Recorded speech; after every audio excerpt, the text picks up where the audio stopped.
ہماری ویڈیوز دیکھنے کے لیے ہمارے چینل صراط جنت کو سبسکرائب کریں۔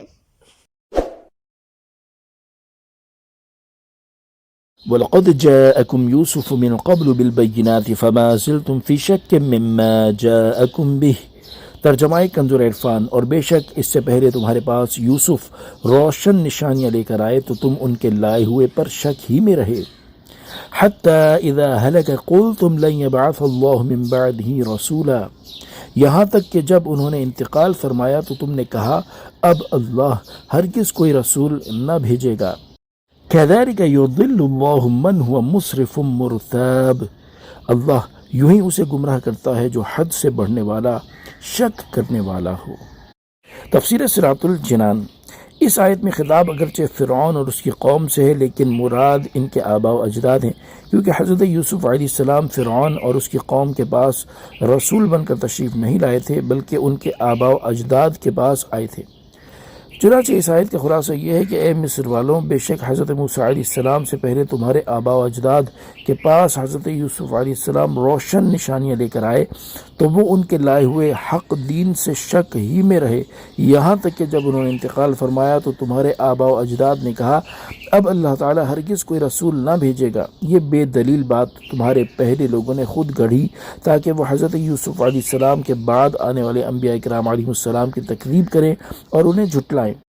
تو وہ کفر پر قائم رہے، حضرت یوسف علیہ السلام کی نبوت میں شک کرتے رہے، اور بعد والوں کی نبوت کے انکار کے لیے انہوں نے یہ منصوبہ بنا لیا کہ اب اللہ تعالیٰ کوئی رسول ہی نہ بھیجے گا۔ یاد رکھو کہ جس طرح تمہارے آباء و اجداد گمراہ ہوئے، اسی طرح اللہ تعالیٰ ہر اس شخص کو گمراہ کرتا ہے جو حد سے بڑھنے والا اور ان چیزوں میں شک کرنے والا ہو جن پر روشن دلیلیں شاہد ہیں۔